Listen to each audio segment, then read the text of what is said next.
pagi pemirsa, kini kami kembali hadir untuk menjumpai Anda dalam Berita Lampung bersama saya, Vika Rana. Sejumlah berita aktual dan informasi menarik lainnya telah kami siapkan untuk Anda. Berikut berita utama pada pagi hari ini.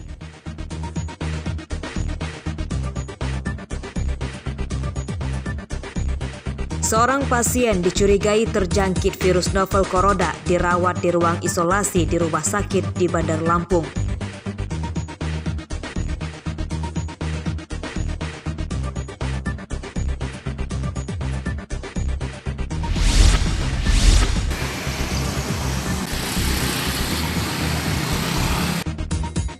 Lampung, urutan nomor 2, pasien DBD terbanyak se-Indonesia. 10 pasien DBD telah meninggal dunia di tahun ini.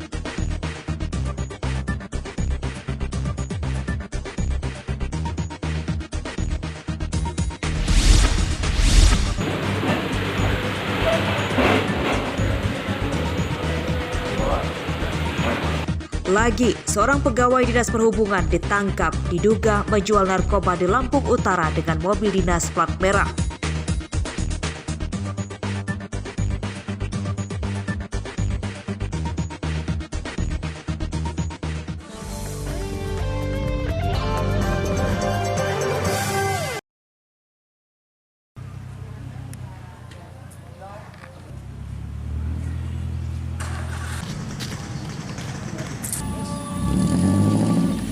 Rumah Sakit Umum Daerah Abdul Muluk Bandar Lampung merawat seorang pasien yang dicurigai sebagai suspek terjangkit virus corona atau COVID-19.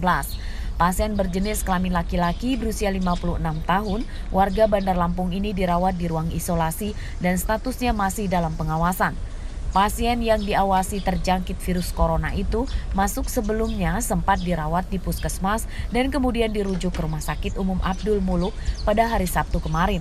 Pasien kemudian dirawat di ruang isolasi karena memiliki riwayat kontak dengan pasien positif virus corona saat mengikuti seminar di Jawa Barat. Saat ini petugas sudah mengambil sampel lendir atau swab tenggorokan dan darah pasien untuk dilakukan uji laboratorium di Kementerian Kesehatan untuk memastikan pasien terjangkit virus corona atau tidak. Hasil diagnosa awal sebelum keluar hasil uji laboratorium, pasien menderita penyakit bronkopneumonia. Ya, sesuai dengan protokol yang ada, jadi pasien yang dirawat di isolasi tentunya nanti dipantau setiap hari dan juga dilakukan pemeriksaan laboratorium. Dan nanti hasilnya itu kan kalau sudah dinyatakan 2 kali negatif baru dikeluarkan dari ruang isolasi, dan biasanya hasil itu keluar dalam waktu 2 kali 24 jam diharapkan.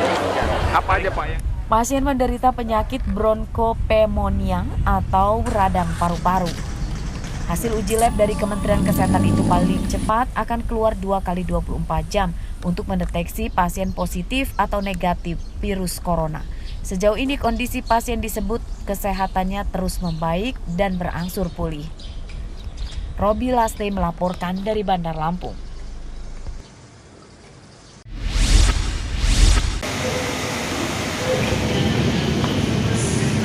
Upaya pencegahan penyebaran virus novel corona atau COVID-19 juga dilakukan di lokasi utama penghubung masyarakat Pulau Jawa dan Pulau Sumatera di Pelabuhan Penyeberangan Bakahuni, Lampung Selatan. Pencegahan dilakukan dengan pemasangan alat thermal scanner atau alat pendeteksi suhu tubuh calon penumpang kapal Roro yang dilakukan oleh petugas dari Kementerian Kelautan dan Perikanan Panjang, Bandar Lampung.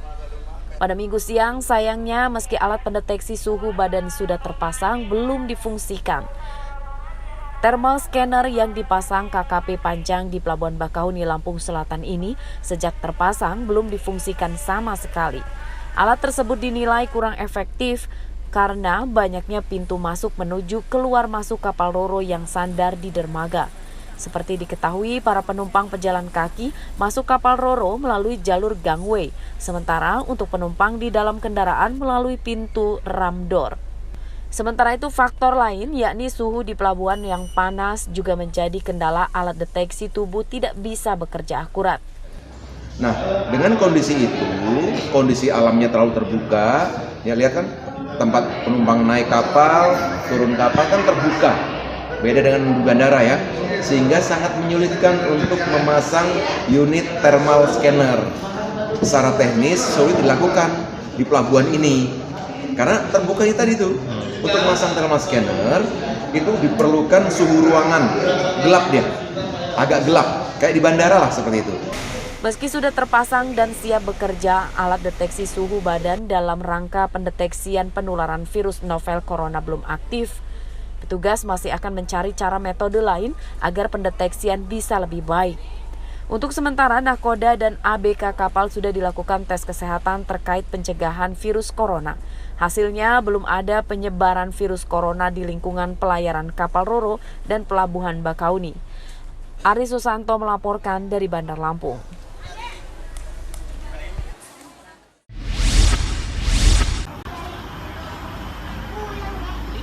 Upaya pendeteksian penyebaran virus novel corona atau COVID-19 tidak hanya dilakukan di tempat umum seperti bandara, stasiun, dan pelabuhan, namun juga dilakukan di lingkungan kantor badan usaha milik negara atau BUMN.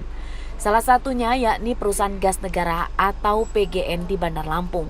Perusahaan plat merah ini menerapkan pendeteksian suhu badan setiap paginya saat pegawainya masuk kerja ke kantor dengan alat scanner. Penerapan ini merupakan melaksanakan dari surat edaran Kementerian BUMN tentang kewaspadaan terhadap penyebaran virus corona. Jika ditemukan adanya pegawai yang dicurigai mengalami demam tinggi, maka akan langsung ditindaklanjuti dengan perawatan di klinik perusahaan untuk observasi sebelum dilanjutkan dirujuk ke rumah sakit. Sebenarnya sih ini merupakan langkah dasar yang PGN mampu lakukan terkait dengan maraknya penyebaran virus COVID-19, di mana di Indonesia sendiri telah diketahui ada beberapa case di antaranya, sehingga sesuai dengan surat edaran dari Kementerian BUMN per tanggal Maret 2020, sehingga kami berkewajiban untuk memberikan proteksi untuk mencegah penyebaran virus COVID-19 dengan salah satu cara yang paling simpel di lingkungan kami adalah dengan melakukan pemeriksaan suhu tubuh. Terkait pencegahan penyebaran virus novel corona, pihak perusahaan juga meminta kepada seluruh pegawainya dapat memberikan informasi tentang kesehatannya secara terbuka.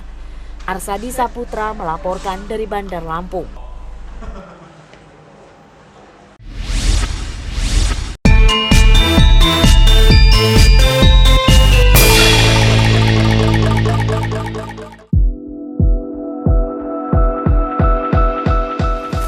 Kalian biasa menggunakan masker sejenis ini ketika bepergian di luar ruangan.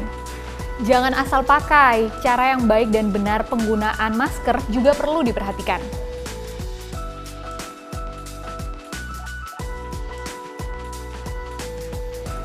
Saat ini virus corona telah merebak ke berbagai negara, termasuk ke Indonesia.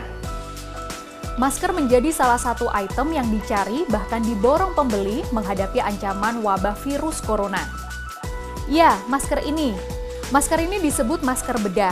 Paling mudah didapatkan dan paling banyak digunakan orang-orang berkegiatan di luar ruangan. Perlu diperhatikan nih, penggunaan masker yang salah justru akan beresiko untuk menularkan kuman dan virus penyakit ke diri sendiri maupun ke orang sekitar. Bagian yang berwarna dipakai di bagian luar, karena bagian ini waterproof atau tahan air. Sedangkan bagian yang putih dipakai di bagian dalam karena bagian ini dapat menyerap cairan. Jadi kalau kita batuk-batuk atau bersin, cairan akan terserap, tidak menebar keluar. Lapisan tengah adalah lapisan filter yang bisa menyaring kuman dan debu agar tidak menembus masker. Jangan pakai masker berkali-kali, satu masker untuk satu hari saja. Pastikan ketika menggunakan masker dan melepaskan masker, kondisi tangan dalam keadaan bersih. Langsung kaitkan tali ke telinga atau bagian kepala tanpa menyentuh kain masker. Pastikan posisi pas menutup pada bagian hidung dan tarik bagian bawah hingga menutupi mulut dan dagu. Masker yang sudah tidak terpakai, buang ke tempat sampah ya, untuk mengurangi penyebaran virus dan kuman penyakit. Eits, gak ada salahnya nih sebelum dibuang, dirobek dulu atau digunting-gunting terlebih dahulu untuk menghindari kasus penyalahgunaan pemakaian ulang masker. Setelah bepergian dari luar ruangan dan melepaskan masker, jangan lupa untuk cuci tangan ya. Sudah tahu cara cuci tangan yang baik dan benar seperti apa? Pertama, pastikan mencuci di air yang mengalir dan gunakan sabun. Cuci bagian telapak tangan dan punggung tangan. Pastikan juga bersihkan bagian ibu jari, bagian kuku-kuku ujung jari, dan sela-sela jari. Gosok tangan yang bersabun di air mengalir. Terakhir, keringkan tangan dengan lap atau tisu sekali pakai. Bagaimana kalau membersihkan tangan menggunakan cairan pembersih dan hand sanitizer? Ya, tidak masalah, tapi ingat, periksa kandungan cairan pembersih tangan yang biasanya terdiri dari alkohol lebih dari 50%, etanol, isopropanol, dan N-propanol. Semuanya bisa digunakan dan aman untuk kulit kita. Gosokkan pada bagian tangan secara benar, merata di bagian telapak dan punggung tangan, juga bagian sela-sela jari dan kuku. Ingat ya, untuk selalu jaga kebersihan agar diri kita terhindar dari kuman dan virus penyakit.